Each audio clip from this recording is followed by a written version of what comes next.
tuvimos sino el examen el viernes, el examen final. Entonces, me parece prudente pues revisar esta parte porque vi que les fue mal a muchos. Entonces, no entendí si fue que algo no les quedó claro durante la clase o si fue simplemente error por el tema de del tiempo en contra. Entonces, vamos a tratar, no estamos todos, lástima, pero bueno, vamos a iniciar con los que estamos acá. Entonces, voy a leer el primer caso. Paciente femenina de 28 años, gesta 4 para 0 a 3, con embarazo de 19,5 de gestación. Acude al servicio de urgencias derivado de su control prenatal por presentar cifras tensionales de 140/90 en el momento del examen. La paciente persiste con las cifras tensionales a lo largo del turno, es decir, cumplía con el criterio pues de que tú tenías las cifras tensionales elevadas. Le realizaron un perfil toxémico, que ya ustedes saben de qué se trata: hemograma, BUN, creatinina, GOT, GPT, bilirrubinas, LDH, etcétera. Y ese salió normal, sin síntomas vasomotores. Para esta paciente el diagnóstico más probable sería, y entonces tenía, por favor, ¿puedes silenciar tu micrófono, doctora?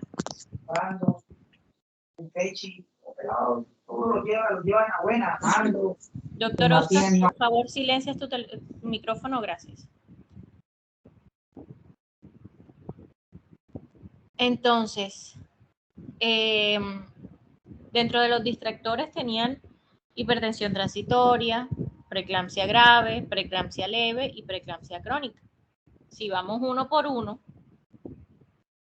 tendríamos pues que no puede ser una hipertensión transitoria, porque dijimos que las hipertensiones transitorias se dan sobre todo al final del embarazo. Entonces, pues estaríamos desvirtuando eso con el hecho de que la paciente tiene solo 19,5 semanas de gestación. Preeclampsia grave, pues tampoco es, porque no cumple ni con los síntomas ominosos, ni con alguna alteración del perfil toxémico, ni con las cifras tensionales que dijimos que serían por encima de 160, 110. Quedábamos entre preeclampsia leve e hipertensión crónica. Pienso que allí fue donde más se equivocaron.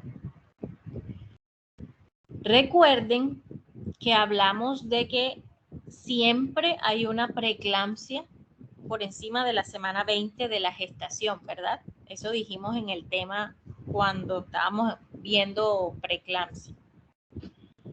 Sin embargo, también dijimos, la compañera que estaba haciendo la intervención dijo que habían unos casos en los cuales se podía dar esa preeclampsia aun cuando no hubiese la edad gestacional mayor a 20 semanas. De hecho, me acuerdo que yo en una de las intervenciones les dije, obviamente, entre más temprana se dé, más maligna es. Pero sí se puede dar en ese tiempo. Había algo muy específico en el caso que a ustedes debía llamarles la atención. Y por lo que vi, a nadie le llamó la atención. Dice que la paciente es gesta 4 para 0, abortos 3. O sea, la paciente es una abortadora habitual.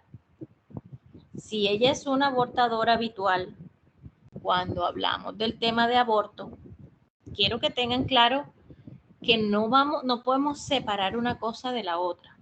Ya temas que habíamos visto previamente, pues también obviamente influyen en los casos que van a ver ustedes de aquí en adelante. Ya ustedes hasta el día de hoy completan prácticamente todo lo que tiene que ver con obstetricia. O sea que de aquí para atrás, en cualquier momento, cualquiera de nosotros, sus docentes de práctica o en fin, puede preguntarles algo sobre obstetricia y ya ustedes deben manejarlo, porque ya todos los temas básicamente los vimos. Solamente creo que lo único que nos falta es sífilis y embarazo.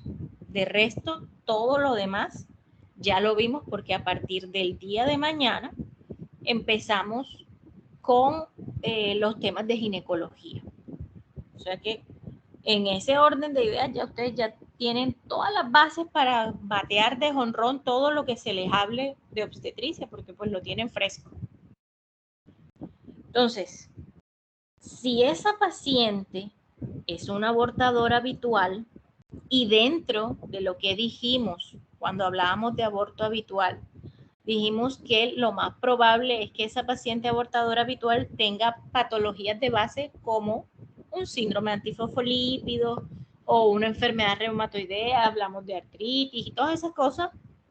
Siempre les manifiesto, todas esas cosas que son patologías del colágeno y eso son una causa fundamental de la abortadora habitual. Entonces, si yo veo en mi caso esa paciente que tiene un aborto habitual y que además de eso le estoy viendo cifras tensionales elevadas, semana 19.5, ella cae dentro de las 3 categorías o dentro de las 3 posibles causas de preeclampsia antes de las 20 semanas. Porque les dije que una era esa, la del síndrome antifosfolípido, les dije que otra eran los embarazos múltiples, que también lo dijimos cuando estábamos hablando sobre embarazo múltiple, y la otra era que fuera hipertensa crónica y pues se diera en el embarazo ahorita la hipertensión crónica más la preeclampsia sobreagregada, que eran esos 3 casos. Eso por el lado de pensar en la preeclampsia. Por el lado de pensar en la hipertensión crónica, pues muchachos, ustedes ya me han visto 7,000 veces pacientes con hipertensión crónica. Es más fácil que tenga hipertensión crónica una mujer joven o una mujer vieja. Es decir, es más fácil que tenga hipertensión crónica una jovencita como ustedes que están allá o una vieja como yo, de 40 años ya. ¿Cuál de las dos?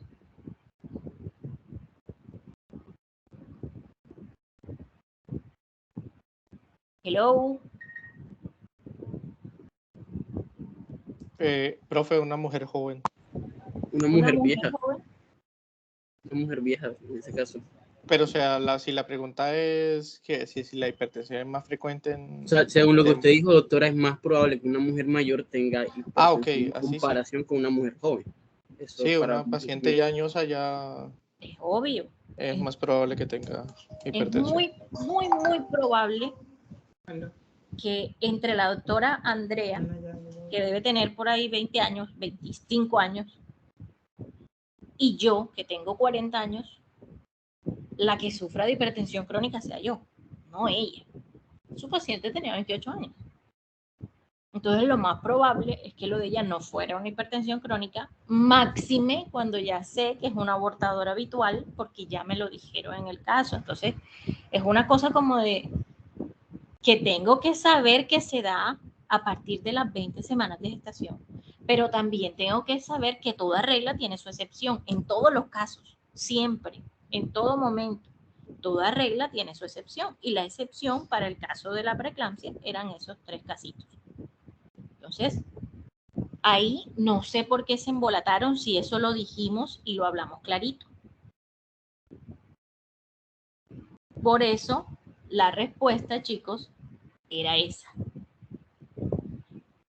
Generalmente, cuando yo les voy a poner un caso donde se dan esas, como esas ambigüedades, como esos tipsitos que tienen que agarrar muy finos, yo trato de ponerles cosas donde se pueda descartar por simple lógica esa otra patología. Por eso les coloqué la edad de la paciente y no les puse ni siquiera gesta 3 abortos, 2 no, sino que ya les puse que tenía 3 abortos para que quedara supremamente claro a la luz de cualquier cosa que la paciente era una abortadora habitual.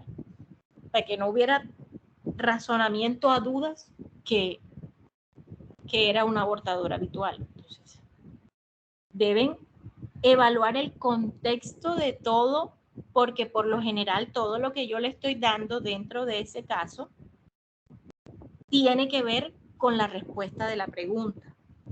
Si usted ve el enunciado, ahí no dice nada que le sobre. Todo lo que dice ahí está diseñado para que usted lo tenga claro y lo encaje en lo que ya habíamos dado.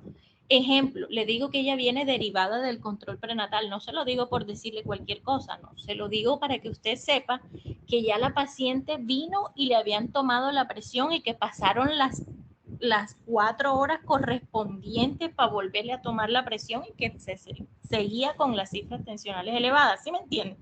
O sea, para que tengan claro que cabía dentro de el cuadro de un trastorno hipertensivo, que no hubiese lugar a dudas de que se estaba dando. Entonces, siempre tienen que tenerlo en cuenta, siempre tienen que leerlo y asimilarlo. Obvio, también tienen que tener claros los conceptos para que lo puedan como hilvanar uno con otro. Por eso les dije bastante, estudien que este tema es complejo y que este tema es importante. El otro, paciente con embarazo de 35 semanas, tensión de 150 a 100, sin síntomas ominosos, con creatinina de 0.9. Ojo, ya ahí estaba empezando la creatinina a aumentarse. Bilirrubina y todo lo demás normal, excepto la proteinuria en 24 horas, que estaba en 350 miligramos sobre decilitro, o sea, ya estaba aumentada. Les pregunto, el médico de turno solicita un extendido de sangre periférica y esperamos encontrar, muchachos, cómo se me van a confundir y me van a decir que voy a buscar una hemoglobina, por ejemplo, o que voy a buscar unas plaquetas en un extendido de sangre periférica. ¿Quién me dice que es un extendido de sangre periférica?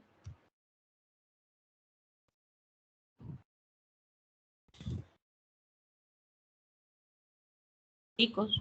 Doc, bueno, en este caso, Doc, yo le puedo decir que el extendido de sangre periférica es el examen por el cual se mira la morfología celular. En esos casos se miran 3 líneas, la roja, la blanca y la serie plaquetaria. Entonces, como usted bien lo está diciendo en el caso clínico, pues no vamos a buscar hemoglobina ni nada de eso. Yo fui uno de los que puse buscar trombocitopenia, pero ¿por qué causa? Yo la analicé. En los resultados que usted había puesto en los exámenes, faltaban las plaquetas. O sea, no estaban nombradas las plaquetas ahí, no estaban. Y la LDH estaba normal, está en un rango de 250.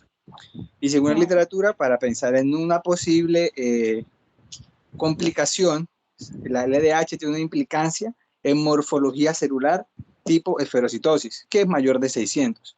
Entonces, cuando yo miré la LDH en 250, yo pensé claramente y dije, pues no creo que haya alguna alteración a nivel de anemia, por lo cual, pues no puedo pensar en esferocitosis. Pero en los resultados que había, no había plaquetas. Entonces, la pregunta también iba encaminada como que se podría entender qué se puede encontrar en el extendido. Y se puede encontrar la morfología o la, por decirlo así, nos hablan de la cantidad, si puede haber, de plaquetas o de serie blanca o de serie roja. Entonces, yo sé que uno va a buscar con el objetivo la esferocitosis, pero también el objetivo es buscar las otras líneas celulares, como la blanca y la plaquetaria. Entonces, no, doctor, porque eso me lo dice el hemograma. A mí me dice claramente el recuento de plaquetas, me lo dice el hemograma, sin necesidad de pedir un extendido de sangre periférica, que es más complejo, o bueno, complejo no, porque no podríamos decir que es un examen así como súper wow, sino como más específico para buscar lo que tú mismo estás diciendo. O sea, si yo no necesito algo tan específico para conocer el recuento de plaquetas, ¿para qué lo voy a hacer? Tiene que ser que yo el examen lo voy a pedir para buscar algo que no puedo encontrar en otra cosa más sencilla, ¿no crees? O sea, no sé cómo explicártelo. Si normalmente... Sí, claro. Yo, o sea, totalmente, yo entiendo y entiendo su punto. Entonces, pues sí, o sea, es como que es obvio que uno busca la ferocitosis, pero solamente, como digo, pensé en la plaqueta porque los resultados no estaban, o sea, el hemograma no estaba hablando o los resultados no muestran las plaquetas. Eso es a lo que me refería. Si me fuera mostrado plaquetas en 250.000 o 200.000, obviamente uno no va a colocar trombocitopenia en extendido. O sea, a lo que me estaba refiriendo. Eso era todo. O sea, ¿por qué se los puse? Porque es uno de los exámenes que se piden en el perfil toxémico.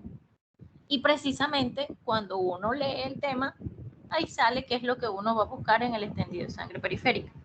Ahora bien, no es un examen que suele pedirse como rutinario, como siempre, como todo el tiempo. Aún cuando forma parte de este perfil. En este tipo de pacientes encajaba, por lo que les estaba diciendo, miren, que ya la creatinina estaba buscando niveles ahí como cercanos a lo que ya nos hablaría de un proceso más elevado. Igual que la tensión arterial, si la ven, está en 150-100, no está ahí como tan baja como para decir que está súper leve, no, está más cercana a que pueda subirse más y que pueda hacer un proceso mayor. Con miras a descartar, por ejemplo, en esa paciente, un inicio de un síndrome de HELP, que es todavía una complicación aún mayor. Entonces, no iría yo a hacer o sea, no pensé yo, en realidad, pensé que era una pregunta demasiado obvia. Pensé que era supremamente obvia, porque yo dije, mierda, nadie va a pensar que yo voy a pedir un extendido de sangre periférica para buscar una hemoglobina. Jamás. O sea, nada. Y disminución de las plaquetas, no, tampoco. Si eso sale en el hemograma ahí de rapidez en 10 minutos. O sea, ¿para qué un extendido de sangre periférica para buscar unas plaquetas? No tiene sentido. Nunca pensé que se fueran a equivocar, de verdad. Jamás lo pensé. Yo pensé que ese era el punto regalado. Pensé que se iban a equivocar en la primera. Pero los demás me parecieron bastante normalitas. Sin embargo, bueno, veo con preocupación que listo, bueno, se equivocaron en la primera, esa todavía es bien. Pero la última les puse un embarazo de 36.5 semanas con una paciente gesta 2:1 que va con dolor, tipo cólico, hipogastrio, 4 horas de evolución, salida de líquido claro por vagina, tensión arterial 150-100 al ingreso, después 140-100. A las 4 horas, dilatada 8 centímetros, borrada 60%, perfil toxémico normal, nada importante, o sea, sí se hizo, aquí les coloqué sin antecedentes importantes durante su control prenatal, o sea, sí se lo hizo. Sí tenía todo su cuestión de control prenatal normal y no había nada relacionado con un trastorno hipertensivo.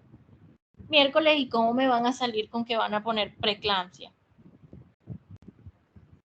Si ya ustedes saben que cuando yo voy a definir preeclampsia, les hubiera dicho, tiene proteinuria en 24 horas aumentada. Y les di otro tip, 36.5 semanas de gestación, o sea, ya estaba saliendo del embarazo. Lo más probable es que esa paciente tuviera una transitoria y no una preeclampsia. Era lo más probable. Y les puse distractores ilógicos. Hipertensión crónica, una niñita de 18 años. Pues sí, que las hay, está claro, pero difícil es. Preeclampsia grave ni por ahí, la paciente nunca tuvo cifras tensionales tan elevadas como para decir que era una preeclampsia grave. Y tampoco hablé en ningún momento de que tuviera una proteinuria en 24 horas positiva. Tampoco hablé de que tuviera síntomas como fosfenos, acúfenos, cefalea o algo que nos diera a pensar que pudiese ser algo similar a una preeclampsia grave. Entonces, no entendí, chicos. No entendí por qué no dieron por lo menos por lo menos las dos últimas preguntas. Digamos que la primera, listo, tenía un toque más de complicación, pero las otras dos, si no entendieron, díganme y hacemos la manera de hacer otra revisión para que puedan entender ese tema, porque de verdad es un tema bien necesario para cualquier médico general. Lo van a necesitar, se los puedo garantizar. Y examen que vayan a hacer de cualquier cosa, y les hablo empezando por el final y terminando con lo que les vayan a hacer en el internado, porque van a volver a ver ginecología y obstetricia si no les gusta en el internado, y en lo que es la prueba Saber Pro también se lo van a preguntar. Entonces, chicos, si no lo entendieron, si no quedó claro, hagamos otro tipo de dinámica y lo discutimos y podemos lograr que ustedes alcancen el objetivo de entender el tema y lo manejen. Si quieren, ustedes me dicen, lo dejo en sus manos.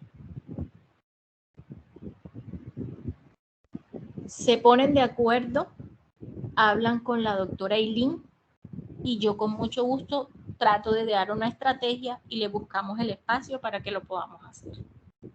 Listo, doctora. Entonces yo estoy pendiente pues a lo que los chicos me digan y pues les estoy avisando. Perfecto. De igual forma, les digo, si hay 2, 3, 5, 10, si el resto no quieren, no hay ningún problema. Trabajo con esos 10 o 5 o 15. Y no quiere decir que los otros tengan mala nota y no quiere decir que yo les voy a dar un punto de bonificación ni nada. O sea, simplemente lo que me interesa es que el que quiera aprender, que lo haga. Porque me parece fundamental el tema, por eso. Cero cantaleta nomás. Ustedes deciden. Entonces, eso por ese lado. Por otro lado, les comento, ya tienen en su plataforma, todo el mundo tiene sus notas de prácticas, para que porfa las miren y si tienen algún inconveniente, si tienen alguna duda con esa nota, si les parece que no es la correcta, pueden comunicarse con su docente y preguntarle a ver si de pronto es que hubo algún error en la sacada de las notas o algo, porque ya pasó con un grupo y me tocó hacer corrección. Si la cosa no fue su docente, sino que de pronto yo me equivoqué al digitar, pues son 201 que yo tengo que digitar, algo, pues puede pasar que se me chispotee un dedo y lo escriba mal.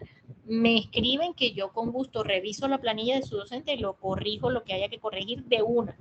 Ojo que a mí se me cierra esa plataforma y después de que se cierra ya no lo puedo corregir. Entonces, porfa, si lo saben o si lo tienen, me dicen de una vez para yo hacer la corrección de una. Y lo otro es que el día de mañana tenemos clase de EPI y el día viernes tenemos clase de flora vaginal y flujos. Les hago una propuesta y por favor, aprovechando que estamos todos, excepto la doctora que pidió permiso, vamos a votar levantando la manito el que esté de acuerdo con lo que les voy a proponer. Esta es la semana de Uribe y muchos de pronto quisieran ir, viajar o algo el fin de semana, tener libre, entonces tal vez si ustedes están de acuerdo podemos unir la clase del viernes con la clase de mañana, que ambas son cortas, las damos juntas y quedaría la tarde del viernes libre para que si ustedes van a viajar a sus casas o tienen programado algo, puedan hacerlo y devolverse el lunes día de fiesta y tienen un pedacito más de día para estar con sus familias, si les parece bien. El que esté de acuerdo, levanta la mano. Si la mayoría están de acuerdo, pues lo hacemos. Si no están de acuerdo, damos clase normal. Y se acabó.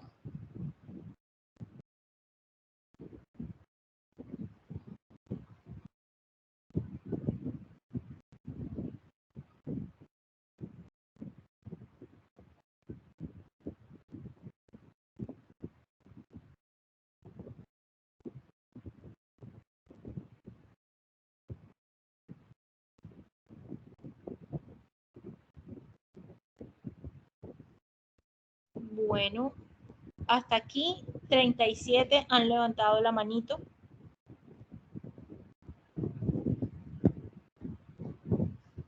O sea que asumo que están de acuerdo, por lo menos la mayoría. Entonces, mañana nos conectamos bien puntualitos a las 2 de la tarde. Esta semana no les voy a programar ninguna clase de quizzes ni nada. Todo lo voy a dejar para la semana de más arriba para que tengan ese espaciecito, esa ventanita ahí del puente para ustedes libre. El martes le comunico a la doctora Eileen cuáles van a ser los quizzes de la semana para que ya ustedes lo tengan claro. Del corte, pues, para que ustedes ya lo tengan claro. Y entonces mañana damos los 2 temas y ya saben que el viernes quedan para que se puedan ir después de la rotación. Ya se hizo el cambio de rotación, me imagino que ya todos están rotando. Por favor, si no han llamado a su docente, si no se han comunicado, por favor comuníquense, están perdiendo tiempo que les sirve, valiosísimo para poder hacer sus prácticas. Entonces, ¿tienen alguna anotación o algo más que hacer con respecto a lo que hemos hablado para que podamos empezar el tema?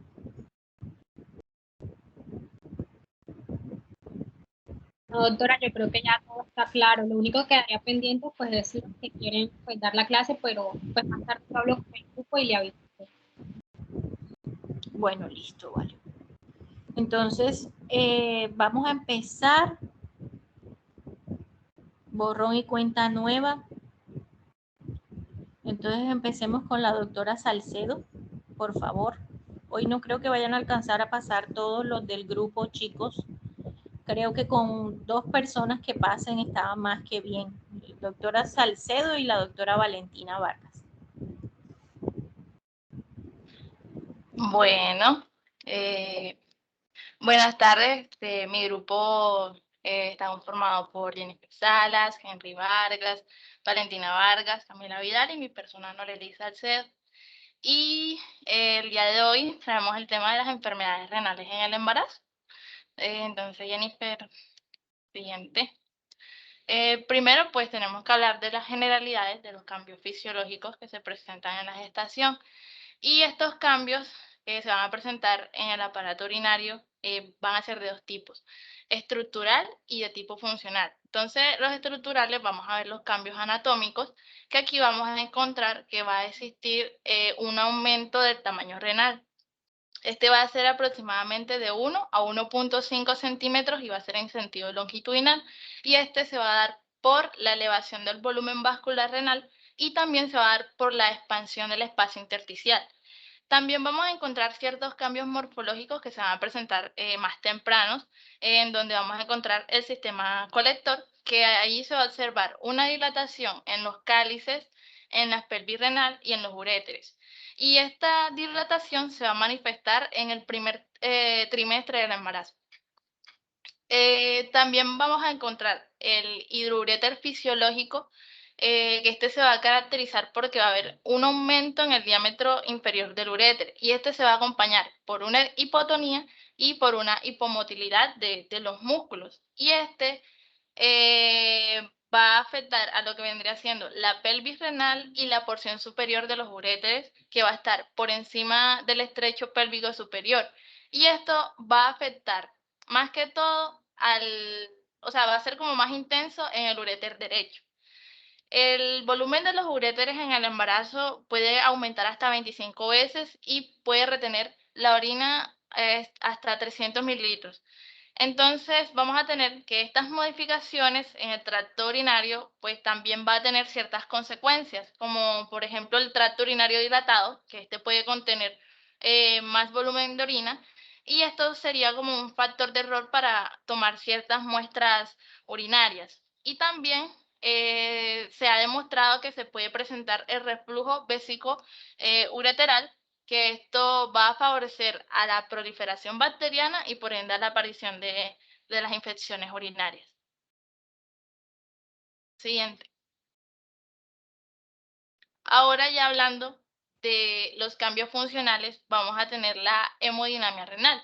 Entonces, estos cambios que más llaman la atención aquí van a ser el incremento del índice de filtrado glomerular y también el incremento del flujo plasmático renal efectivo. Entonces, este índice de filtrado glomerular se va a valorar por una prueba seriada de depuración de creatinina en 24 horas con insulina. Y esto nos va a mostrar que en una fase, va a aumentar en una fase temprana del embarazo, a diferencia de un 30 a un 50% de los valores que se encuentran en las mujeres que no están embarazadas. Y este incremento se va a mantener hasta el último mes del embarazo. El flujo plasmático renal efectivo, este también va a aumentar durante el embarazo y va a alcanzar niveles mayores del 50 al 80% durante los 2 primeros trimestres. Y luego, ya cuando está cerca del término, este flujo plasmático renal va a disminuir a un 25%. Sin embargo, aunque este haya disminuido un poco, sigue siendo aún mayor que una mujer que no está en embarazo. Entonces, este aumento de los procesos hemodinámicos renales en el embarazo va a producir numerosas modificaciones, como pueden ser de tipo cardiovascular, del volumen del líquido y de las secreciones endocrinas. Entonces, esto puede influir sobre la función renal, el aumento del flujo sanguíneo renal, que se va a dar por la caída de la resistencia vascular del riñón. Y la fracción de filtración, que es el porcentaje del flujo plasmático renal que es filtrado por los glomérulos. Va a disminuir al principio del embarazo y esto va a hacer que haya una caída en la resistencia arterial eferente postglomerular. Por otra parte, pues también se dice que es probable que este aumento del filtrado glomerular se deba también por la constricción de las arteriolas eferentes y también por la caída de la presión oncótica del plasma. Y se va a acompañar también de ciertos cambios como la disminución de la creatinina, que normalmente en mujeres que no están embarazadas es de 0.83 miligramos sobre 100 mililitros, y a medida que avanza el embarazo, digamos, va a bajar a 0.73 en el primer trimestre, 0.58 en el segundo trimestre y 0.53 en el tercer trimestre. Y los valores del nitrógeno ureico también van a disminuir. Normalmente tiene una cifra de 13 miligramos sobre 100 mililitros en las mujeres que no están embarazadas, va a disminuir hasta 10 miligramos sobre 100 mililitros.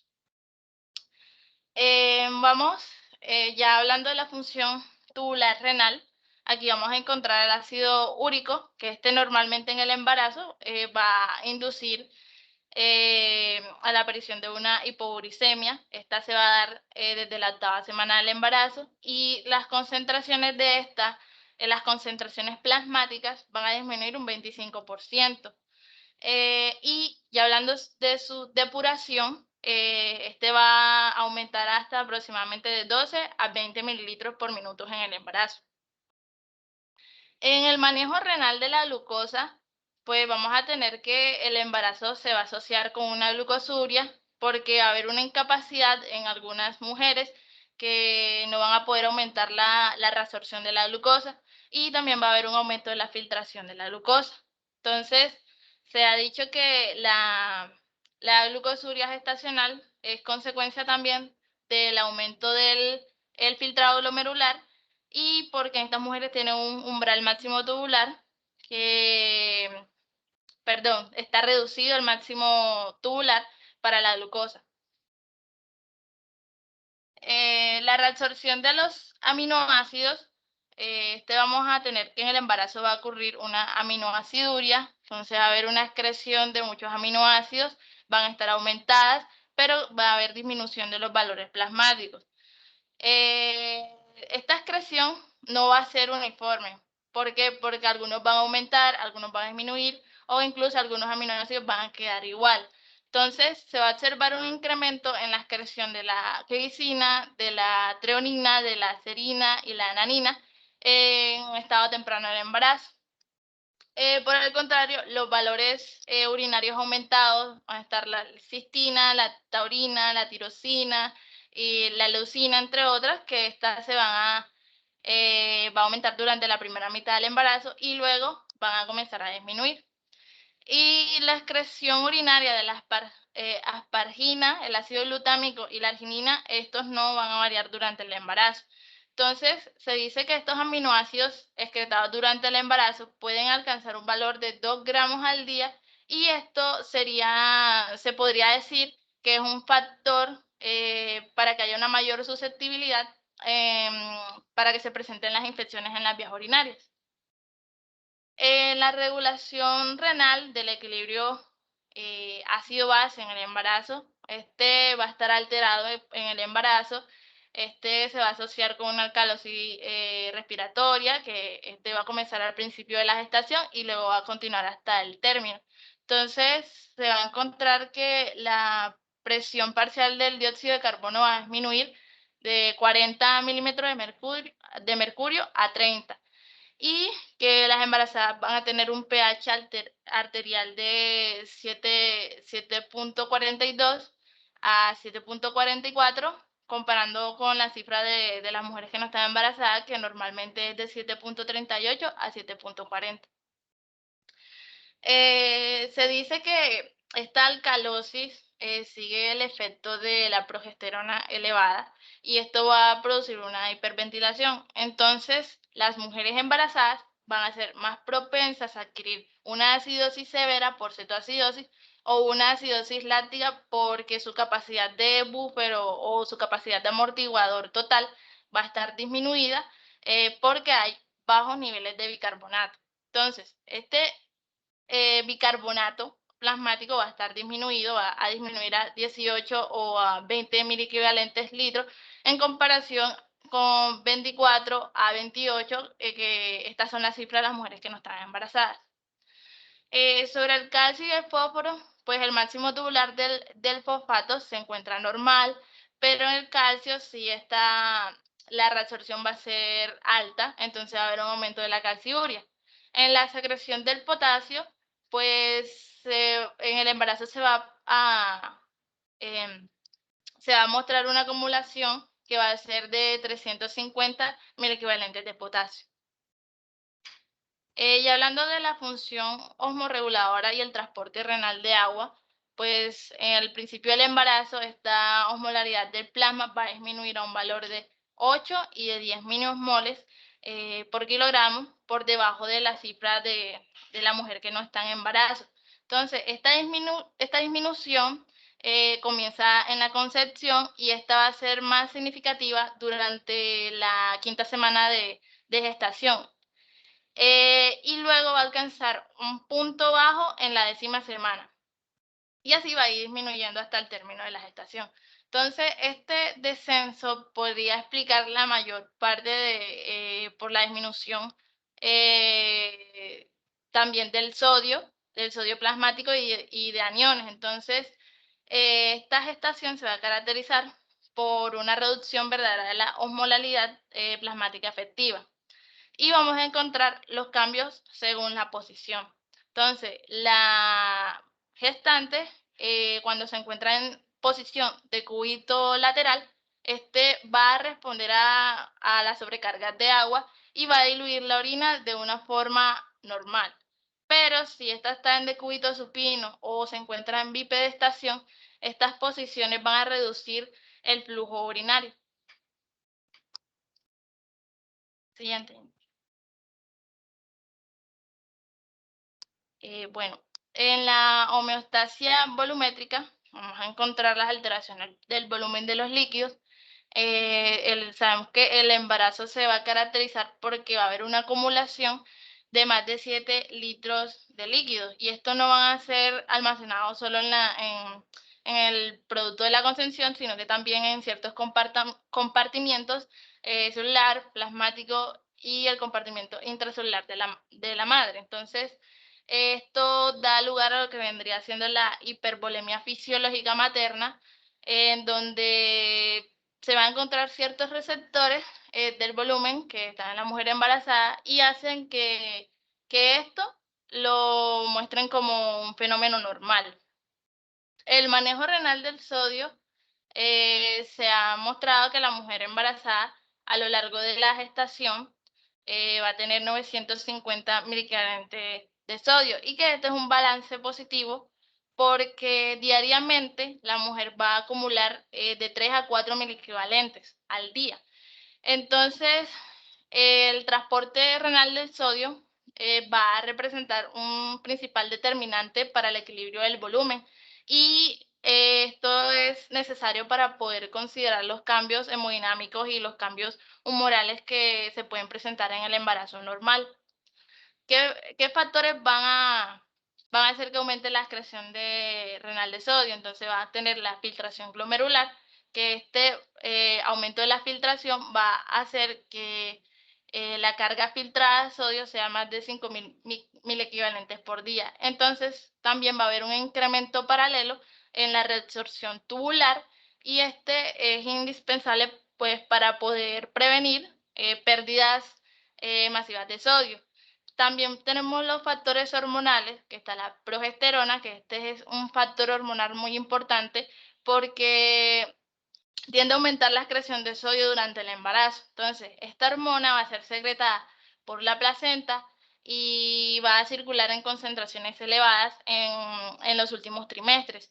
Y también se ha demostrado en varias ocasiones que esta progesterona tiene propiedades natriuréticas y va a inhibir la retención de sodio que va a ser producida por la aldosterona. En los cambios físicos encontramos la vasodilatación renal. Entonces va a haber una disminución en la concentración de la albúmina en el plasma, y esto va a hacer que va a aumentar la excreción renal de sodio. Siguiente. En el sistema renina-angiotensina-aldosterona que se presenta en el embarazo, vamos a tener que la renina va a estar aumentada hasta 8 veces, el angiotensinógeno va a estar aumentado hasta 3 o 4 veces, y esto, digamos que hace posible que la actividad de la renina plasmática esté aumentada hasta 15 veces, porque hay una mayor producción en el ovario y también en la decidua materna, que esto también va a hacer que, digamos, por otra parte, la prorenina y la enzima convertidora de la angiotensina vayan a estar disminuidas. Entonces, todos estos cambios que se producen en el volumen extracelular, va a haber una mayor carga filtrada de sodio en el túbulo distal y no va a suprimir el eje del sistema renina-angiotensina-aldosterona.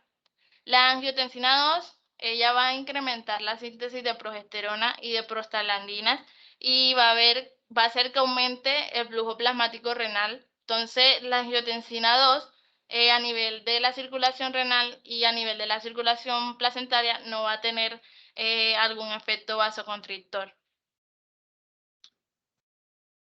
Siguiente.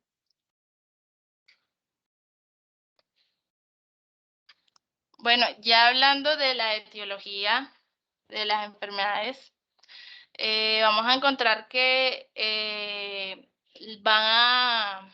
en estos casos van a predominar los bacilos gram negativos de las enterobacterias en un 90%. Entonces, la Escherichia coli esta va a ser responsable de un 75 a un 90% de las infecciones, la Klebsiella de un 10%, el Enterobacter de un 3%, y el Citrobacter y Pseudomonas va a representar el 1%. Entre los gram positivos, los más frecuentes son el Streptococcus agalactiae, que si se detecta una infección del tracto urinario por este estreptococo del grupo B, entonces que se presente en cualquier momento del embarazo, entonces va a ser necesario una profilaxis antibiótica durante el parto para así prevenir lo que vendría siendo la sepsis neonatal. Y esto va a ser independientemente si fue tratada adecuadamente. Entonces, ya hablando de cada una de estas, vamos a encontrar que la bacteriuria sintomática se da más que todo por las enterobacterias. La cistitis y la uretritis, pues generalmente comparten los mismos agentes etiológicos.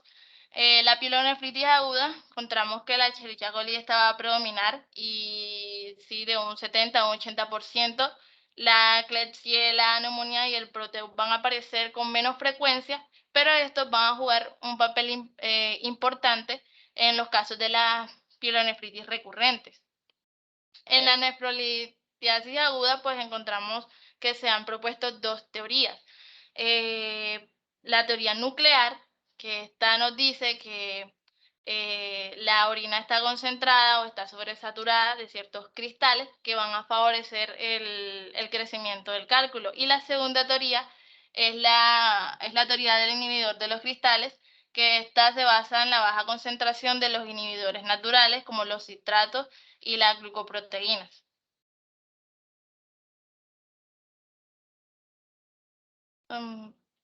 Siguiente, Jenny.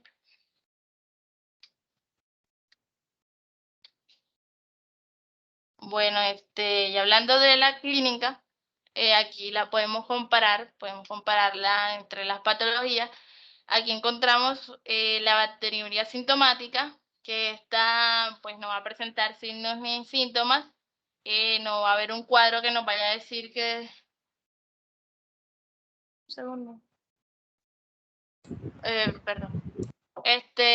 No nos va a decir un cuadro, no va a tener un cuadro específico que nos diga que es esta enfermedad. Entonces, aquí más que todo es importante el cribado que se hace durante el embarazo. Vamos a tener la cistitis aguda, que esta se va a presentar una infección localizada en la vejiga y va a presentar síntomas como la disuria, el tenesmo vesical y la poliaquiuria. Y importante que esta no va a presentar síntomas sistémicos.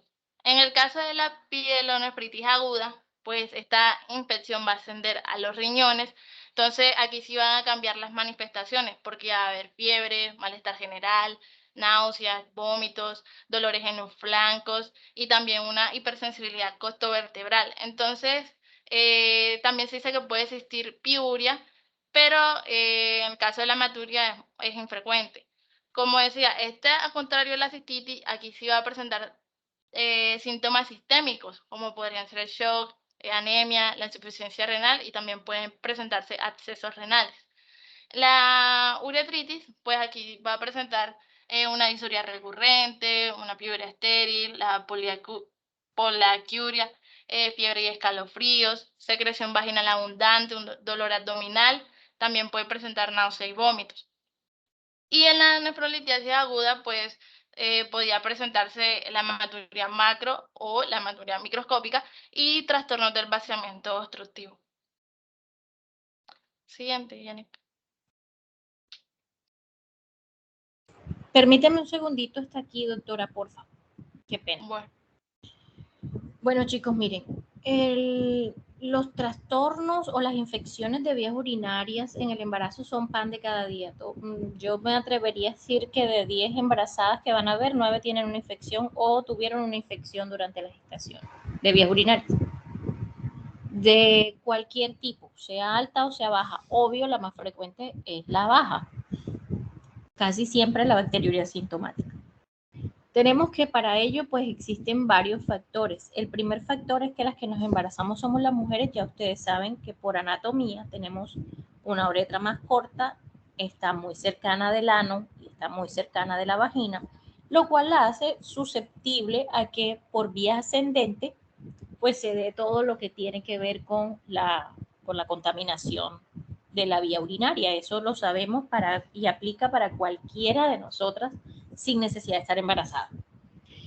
Si a esto le sumamos todos los cambios fisiológicos de la gestación, es decir, si a esto le vamos sumando la predisposición o la susceptibilidad, mejor, que despierta en nosotros el aumento de la progesterona, porque va a hacer que se dematicen todo lo que son las mucosas, todo lo que tiene que ver con la cara interna de la vejiga, que surta cierto edema en él. Además de eso, la compresión que ejerce el útero sobre la vejiga, sobre los ureteres, la disminución que esto ocasiona en el momento de hacer la diuresis, es decir, en el momento de orinar. Ustedes saben que nuestras pacientes embarazadas, por el tema de la vejiga, del útero grávido, pues hace que la vejiga quede como con saculaciones, como con pedacitos que no logran ser evacuados correctamente en el momento en que la paciente va a orinar por la compresión que ejerce este útero. Entonces, eso hace que sea mucho más fácil que esos acúmulos pequeños de orina que se queden ahí puedan llegar a ser colonizados por alguna bacteria que logre de repente ascender.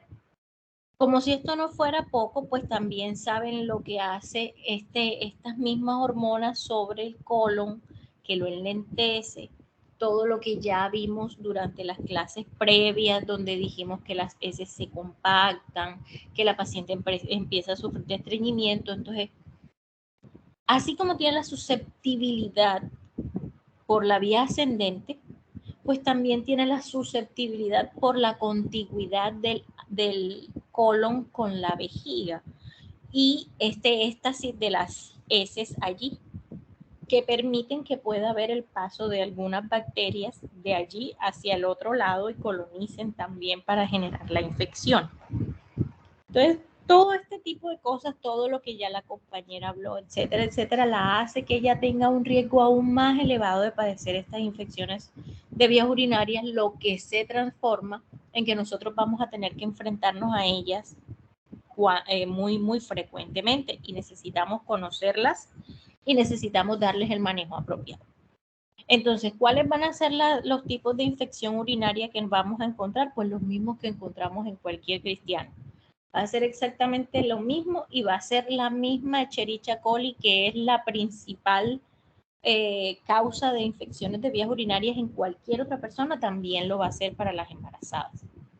Lo único que cambia es que nuestra embarazada, si yo la dejo con esa bacteriuria asintomática, que transcurra normal sin darle el tratamiento, le puede sobrevenir una RPM, un parto pretérmino, un bajo peso al nacer, etcétera, todas las complicaciones que vamos a ver más adelante que se suscitan a partir de infecciones de vías urinarias. Mientras que en una paciente normal, no embarazada, pues si yo no le doy el tratamiento a la bacteriuria asintomática, muy probablemente no le va a pasar absolutamente nada porque tiene un organismo competente y va a poder lograr superar la situación sin mayor problema. Entonces, cuando ustedes vean urología y el urólogo les diga que las IBU no se tratan, si no son sintomáticas, pues van a poder hacer la comparación de lo que yo les estoy hablando aquí en este momento. En nuestra paciente embarazada sí se tratan todas las infecciones de vías urinarias, sean sintomáticas o asintomáticas. No hay excepción con ellas.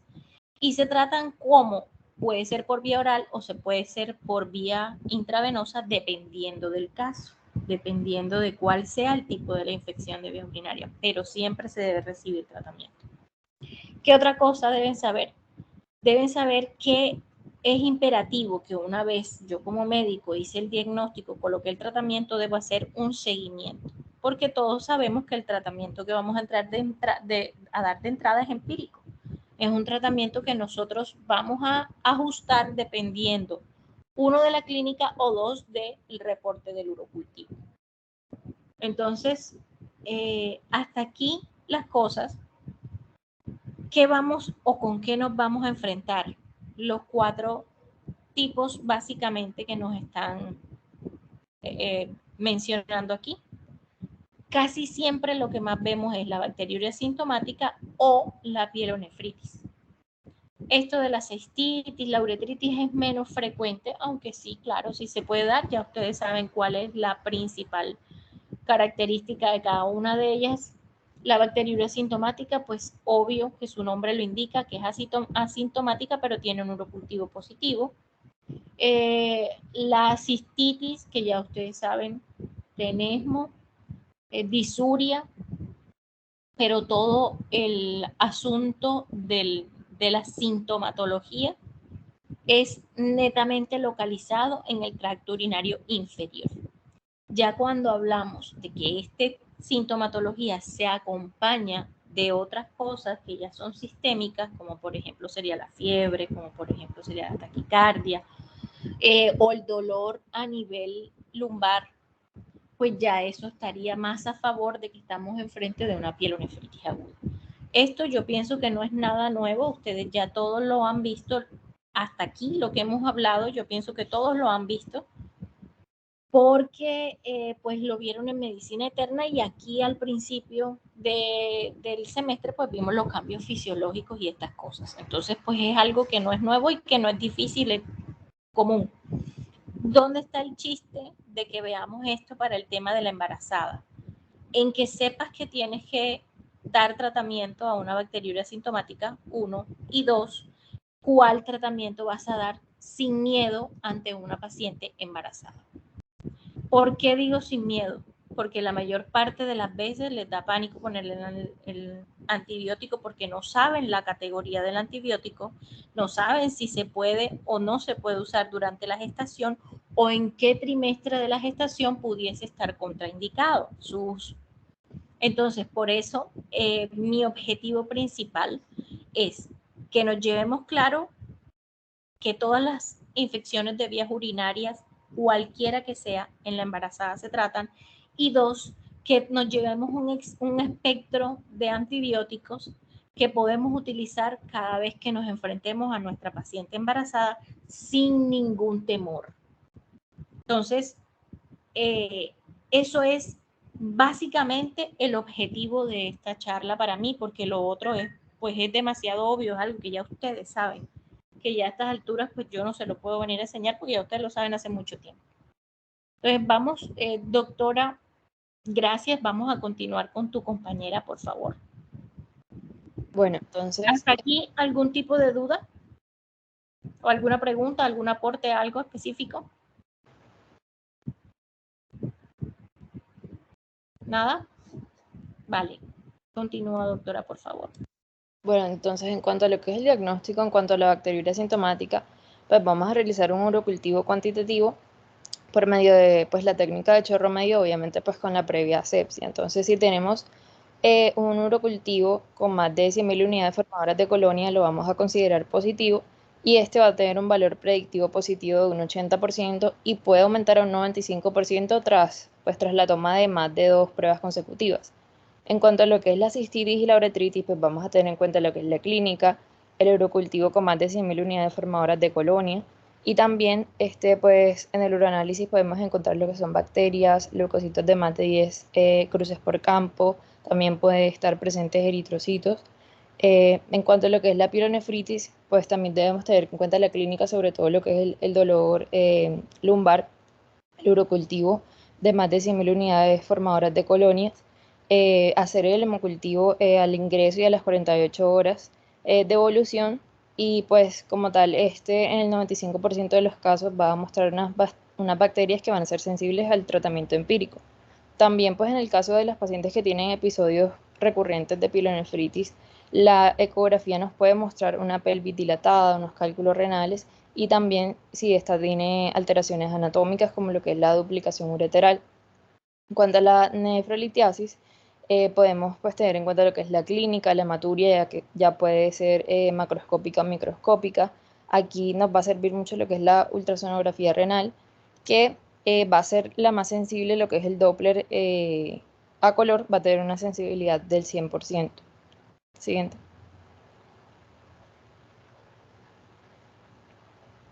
Siguiente. Bueno, en cuanto a lo que es el tratamiento de la bacteriuria asintomática, pues esta pues se va a iniciar comúnmente con un tratamiento empírico, ya que pues el antibiograma no lo vamos a tener enseguida, pero este tratamiento empírico va a tener como tal una duración de 4 a 7 días y pues ya después de cumplir ese tratamiento debemos comprobar pues que el cuadro se haya resuelto. Entonces vamos a hacer un urocultivo de 7 a 15 días post tratamiento y pues si el cuadro persiste debemos pues hacer o valorar ese antibiograma buscando una mejor ya sensibilidad antibiótica. Si no, pues debemos repetir ese urocultivo mensualmente. También pues debemos hacer un tratamiento profiláctico para ya una paciente que tenga una bacteriuria asintomática recurrente, que pues va a ser cuando ésta tenga, después de 2 tratamientos que hayan sido ineficaces y que se hayan completado. Entonces se pueden usar lo que es la nitrofurantoína 100 miligramos vía oral cada 12 horas, la amoxicilina 500 miligramos vía oral cada 8 horas, la ampicilina 500 miligramos vía oral cada 6 horas y la cefalexina 500 miligramos vía oral cada 6 horas. Siguiente.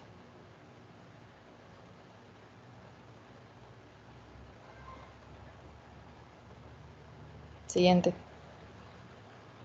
Bueno, en cuanto a la cistitis aguda y a la uretritis, pues también vamos a iniciar con un tratamiento empírico de una duración de 7 días y esta lo vamos a ver, pues podemos asociar un tratamiento analgésico. Entonces, se dice que podemos utilizar la fenazopiridina 200 miligramos vía oral cada 8 horas por 2 días y en las pacientes que tengan un manejo ambulatorio, un reposo relativo y que la paciente pues esté consumiendo líquidos diarios de 2 a 3 litros, que también esta tenga unos, o que mejore pues sus hábitos miccionales, que no retenga la orina por más de 4 horas o 3 horas y que tenga una adecuada higiene cuando la paciente miccione, que se limpie de adelante hacia atrás.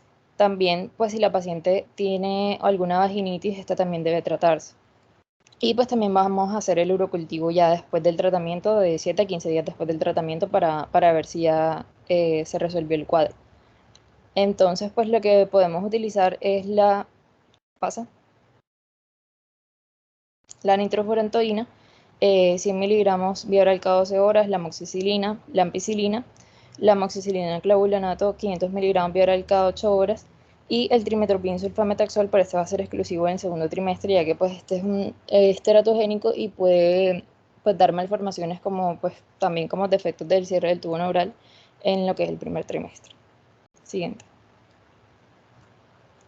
Bueno, en cuanto a la pielonefritis, no vamos a tener como objetivo pues evitar esas complicaciones que nos puede causar la pielonefritis. Entonces, aquí pues vamos a tener como criterio pues de ingreso una paciente que tenga una edad gestacional mayor o igual a 24 semanas, que tenga fiebre más de 38 grados centígrados, que presente sepsis, deshidratación, amenaza de parto prematuro, que tenga una pielonefritis recurrente, que tenga comorbilidades, que tenga intolerancia a la vía oral, que tenga pues un fracaso de tratamiento después de 72 horas o que no se pueda manejar ambulatoriamente.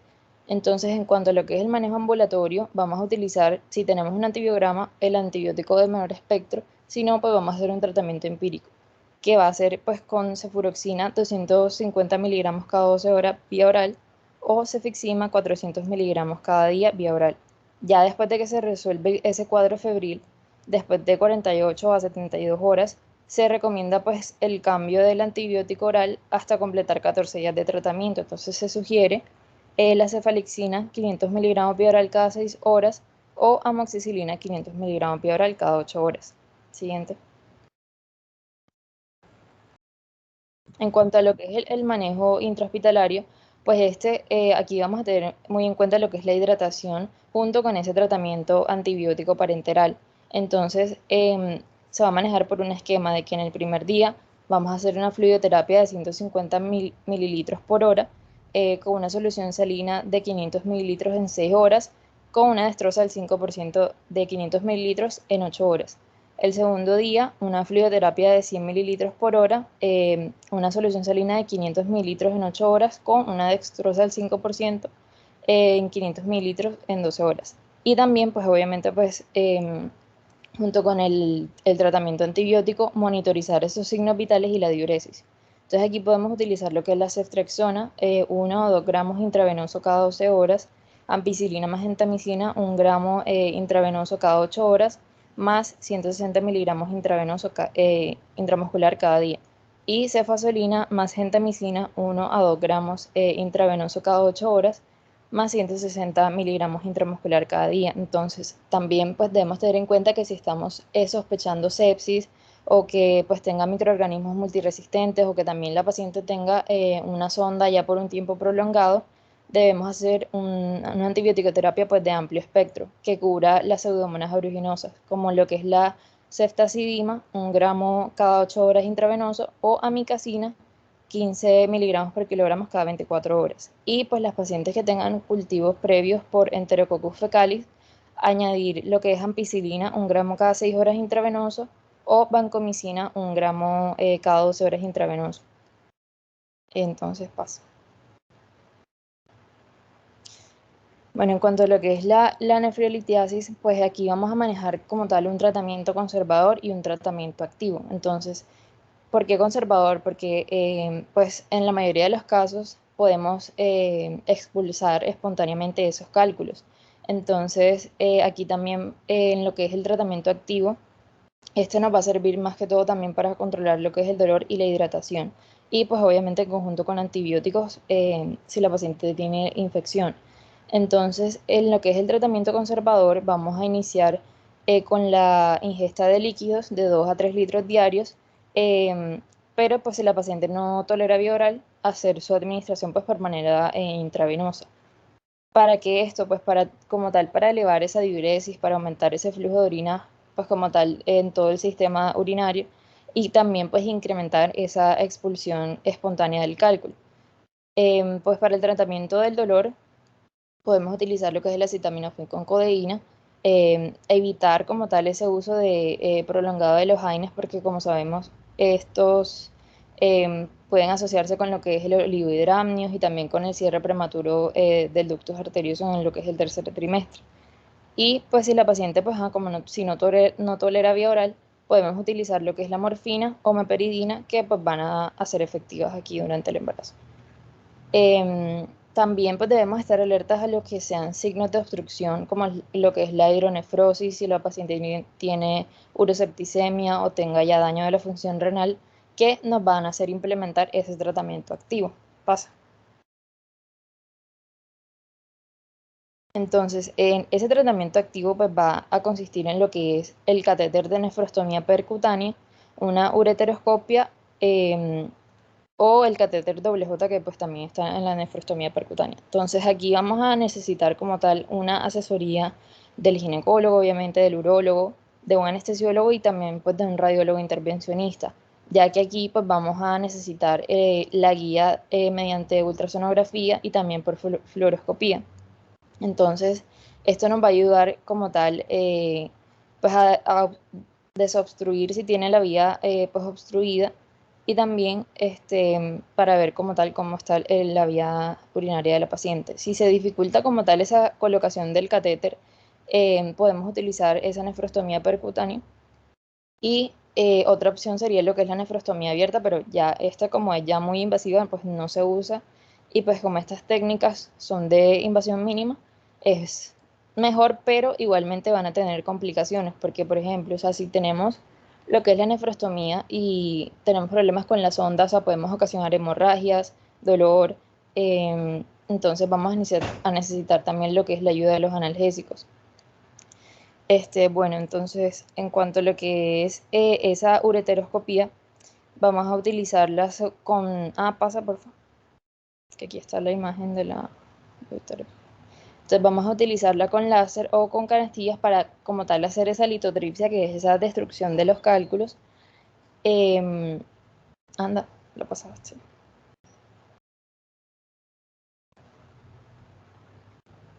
Devuélvete, por favor. Es que alguien cogió el mando, entonces no. Héctor, pasa ahí. Bueno, entonces... Ya, espérate, permíteme que ya lo tomé para volvérselos a dar. bueno, Jennifer, entonces tómalo tú si quieres. O si quieren yo se los paso, no hay problema. ¿Lo dejo ahí por el momento? Sí, por favor, gracias. Entonces, bueno, para realizar esa uteroscopía vamos a necesitar un fluoroscopio y la administración de anestesia general. Entonces aquí, como tal, el principal factor de riesgo va a ser la perforación o el daño después de los uréteres o de la uretra, y también las principales como tal contraindicaciones van a ser que tengan unos cálculos mayores a 1 centímetro, o que tenga múltiples cálculos, o que la paciente esté séptica. Pasa, por favor. Bueno, en cuanto a las complicaciones, pues como tal, si tenemos una bacteriuria asintomática no tratada o una cistitis no tratada, estas van a ser factores de riesgo para la pielonefritis, que esta pues se va a relacionar más que todo con lo que es el shock séptico y con complicaciones perinatales y obstétricas, como las que bajo peso al nacer, prematuridad, el distrés respiratorio, la sepsis, incluso lo que es la muerte fetal. Entonces también puede relacionarse con lo que es la amenaza de parto pretérmino. También en cuanto a las complicaciones ya pues obstétricas, puede acompañarse de una ruptura prematura de membranas, una coriamnionitis, también con una restricción del crecimiento intrauterino, anemia, preeclampsia. Y pues como tal, estas van a ser esas complicaciones que nos puede llevar esas infecciones de las vías urinarias.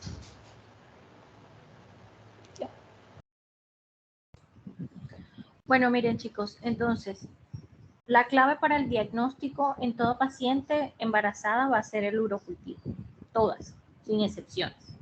Como ya ustedes saben, apenas la paciente llega al control prenatal, normalita, yo le voy a pedir un urocultivo. Si este urocultivo resulta positivo, pues es obvio que yo voy a iniciar un tratamiento. Si este urocultivo resulta negativo, pues yo no requeriría volver a solicitarlo, excepto pues que hubiese alguna sospecha clínica para ello. Si mi paciente yo la diagnostico con una bacteriuria sintomática, según los lineamientos del ministerio, esto se los voy a decir, según los lineamientos del Ministerio de la Protección Social de Colombia, es decir, lo que nos manda la norma, es que el manejo que se le dé sea con nitrofurantoína, 100 miligramos vía oral cada 8 horas. Para cualquiera como bacteriuria sintomática, como cistitis, todas las que son de vías urinarias bajas.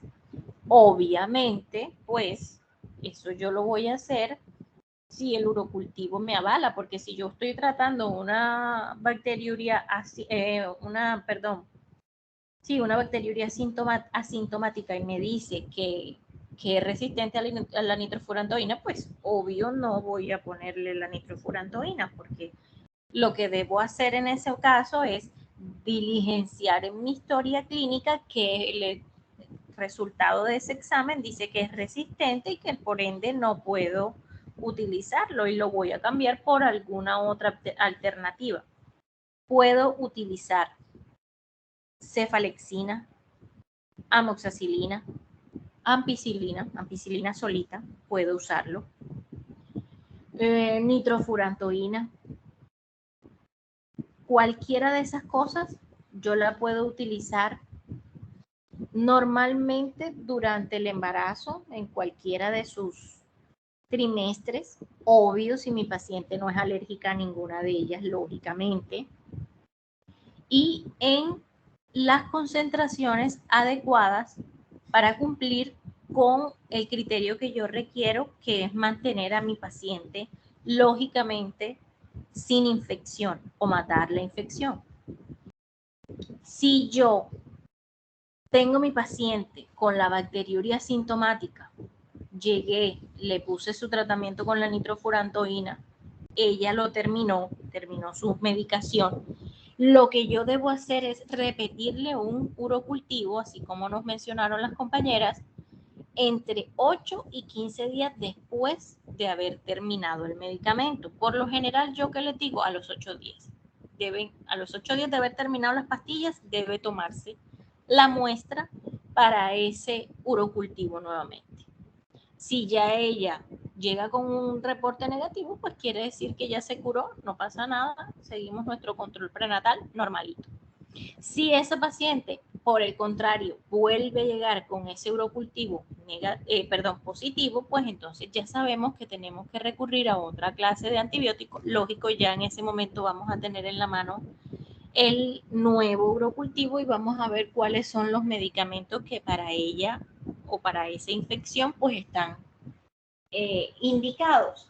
Entonces, pues ese es el según lo que diga ahí, ese es el que vamos a suministrar. Este tratamiento también lo podemos hacer por vía oral. Sin embargo, si yo vuelvo a realizar ese tratamiento y otra vez nuestra paciente vuelve a presentar la infección de vías urinarias, ¿qué tengo como indicación ahí? Así sea una asintomática, debo hacer una ecografía de vías urinarias porque debo descartar algún tipo de patología o malformación o lo que sea que esté propendiendo a que esa infección de vías urinarias sea recurrente o persistente en algunos casos. Entonces, ahí yo debo recurrir a esta ecografía y debo volver a tratar a la paciente, pero ya esta vez el tratamiento, así sea una infección de vías urinarias bajas, debería ser intrahospitalario, porque quiere decir una de varias cosas. O la paciente tal vez no se toma el medicamento como yo se lo mandé, porque puede pasar.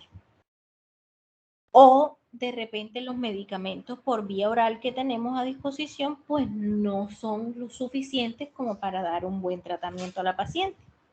Entonces, en ese caso, yo voy a internar a mi paciente y esta vez ella debe cumplir todo su esquema de tratamiento intrahospitalario. Es decir, ella puede estar hospitalizada entre 7 y 14 días. Bueno, por lo general son 7 a 10 días para recibir ese manejo intravenoso. Ya una vez ella egrese, ha recibido todo ese manejo, obvio, hay algo importante que nosotros tenemos y con lo que contamos en el sistema de salud y es lo siguiente, que esa paciente puede recibir hospitalización en casa, es decir, yo llego, la llevo a la urgencia, de donde sea, un hospital, clínica, lo que sea,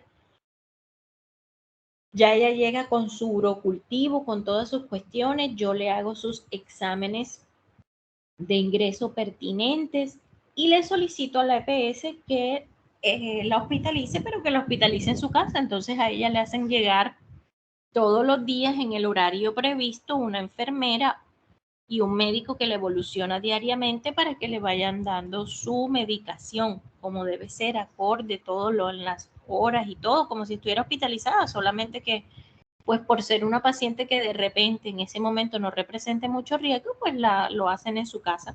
Y de esa forma pues se desatasca todo lo que son las clínicas, los hospitales y demás, y de paso la paciente no se expone a enfermar por otra cosa, a adquirir una nosocomía. Después de que esa paciente egresó de su hospitalización y no sé qué, a los 8 días debe volver a realizarse el urocultivo. ¿Cuántos urocultivos debemos hacer hasta que salga negativo? Ya cuando ya salió negativo, pues listo, ya se terminó el problema y no hay más nada que hacer. Supongamos que esa ecografía de vías renales, de vías urinarias que yo le hice, me resulta que tiene una urolitiasis, como hablaba la compañera ahorita durante la charla. Pues entonces ya yo debo saber y debo entender que eso es un factor predisponente, ¿verdad? Para que ella haga infecciones de vías urinarias de forma recurrente. ¿Qué debo hacer con esa paciente? Pues sencillo, una vez combatí la infección, debo dejarla con un tratamiento supresor, porque ya yo sé que ella tiene ese factor de riesgo aumentado aún más de los que ya tenía. Entonces, como ya yo lo sé, debo dejarle ese tratamiento supresor para que ella no vuelva a desarrollar infección de vías urinarias desde que se lo diagnostiqué hasta la semana 37 de la gestación. ¿Por qué hasta la semana 37 de la gestación? Porque lo que yo estoy tratando de prevenir son todas las cosas que la doctora Valentina nos acaba de hablar en la última diapositiva. El parto prematuro, la RPM, la RCIU, todas las complicaciones posibles que se pueden dar secundarias a estas infecciones urinarias no tratadas o maltratadas. Entonces, pues, ese tratamiento supresor yo se lo debo o se lo puedo administrar dándole entre 50 y 100 miligramos vía oral de nitrofurantoína todas las noches. Entonces, vean que el uso de la nitrofurantoína ya no es solo para el manejo, que es cada 8 horas, sino también para la supresión, que sería una vez en las noches. También le podemos dar cosas como la vitamina C para acidificar la orina. Otra de las posibles complicaciones que puede tener estas infecciones de vías urinarias que se me olvidó mencionarla fue el aborto, y la amenaza de aborto están relacionadas con esto también. Entonces, por eso es súper importante que yo conozca y que yo sepa cuál es más o menos la paleta de opciones que yo tengo para hacer estos manejos. Ya cuando yo identifique a mi paciente y tiene o tengo sospechas de que su infección de vías urinarias es alta, es decir, que es una pielonefritis, el manejo de esa señora siempre será intrahospitalario. Toda paciente embarazada con una pielonefritis tiene que manejarse intrahospitalariamente. No se manejan en casa. ¿Cuándo lo voy a sospechar? Sencillo, porque ya la señora no solamente manifiesta disuria, tenesmo, poliuria, no, sino que también me dice que tiene o ha tenido fiebre, o la encuentro taquicárdica, taquipneica, o la encuentro una puño-percusión positiva. Ahí viene una cuestión que se puede sobreponer con la otra o un diagnóstico diferencial. Doctora, pero si tiene cálculos, ¿también puede tener una puño-percusión positiva? Sí, pero mientras yo sospeche pielonefritis, va para adentro, se hospitaliza. Si ya yo descarté, porque ya le hice el urocultivo, que ya todos sabemos que dura mínimo 2-3 días, entonces si ya yo le descarté que tiene la pielonefritis y ya sé que lo que le dio la puño-percusión positiva era la urolitiasis, pues ya también tengo claro que ella tiene que irse con el tratamiento supresor. Pero hasta que yo no descarte paraclínicamente la pielonefritis, ella no se va, sino que se mantiene con su manejo intravenoso. En nuestro medio, ¿qué es lo que generalmente utilizamos para el manejo de la pielonefritis? La ampicilina sulbactam, a razón de 1 o 2 gramos, dependiendo de la paciente, dependiendo pues obviamente del peso y toda la cosa. Entonces, este manejo de la pielonefritis yo se lo voy a dar empírico porque usted sabe que la paciente ingresa al servicio de urgencias por presentar la fiebre y la cosa y yo le diagnostico clínicamente porque el urocultivo no me va a salir ahí dentro de la urgencia y le inicio el manejo empírico a ella. Si ella a la vuelta de 3 días ha tenido una buena evolución con ese antibiótico que yo le coloqué, pues independientemente de lo que me salga en el urocultivo, yo voy a continuar con el mismo porque ya sé que le está funcionando clínicamente y ya va evolucionando bien.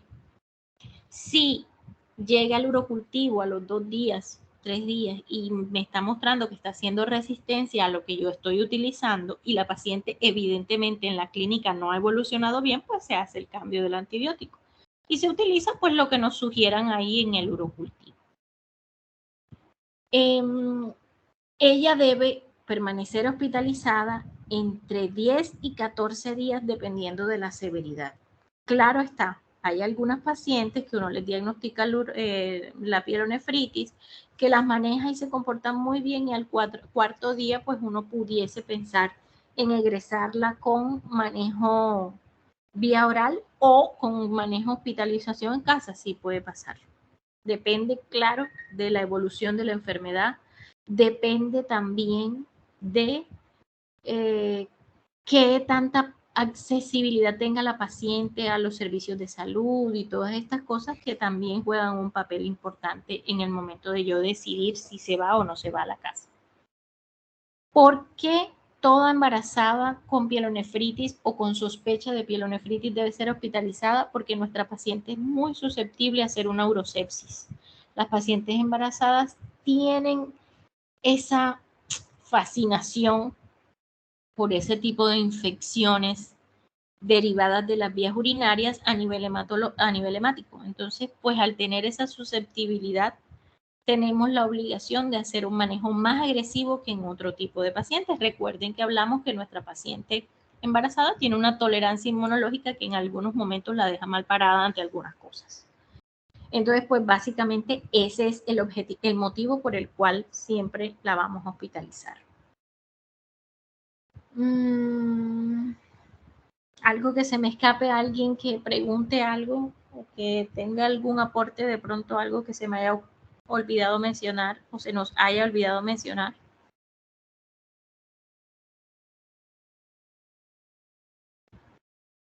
Doctor, una pregunta, y en el caso de la litrotripsia extracorpórea, ¿eso sí se tiende a realizar a nivel de la práctica clínica? Doctora, no. Para pacientes embarazadas, todo eso se deja solo si la paciente está muy mal. O sea, si ya hay una cosa así súper severa y no podemos darle otro tipo de manejo.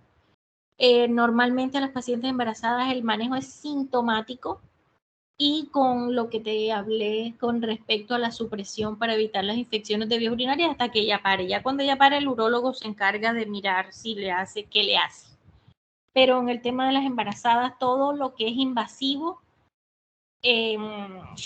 está bastante difícil de realizar y solo se hace ya como la última opción, como que ya no hay más nada que hacer y toca, pero de resto no. Ok, doctora, gracias. Ok.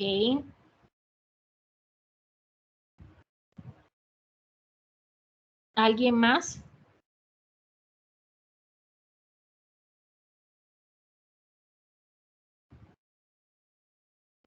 Bueno, listo, chicos. Feliz tarde. Que la pasen bien. Listo, doctora. Hasta luego. Feliz tarde. Hasta luego, doctora. Feliz tarde. Gracias igual.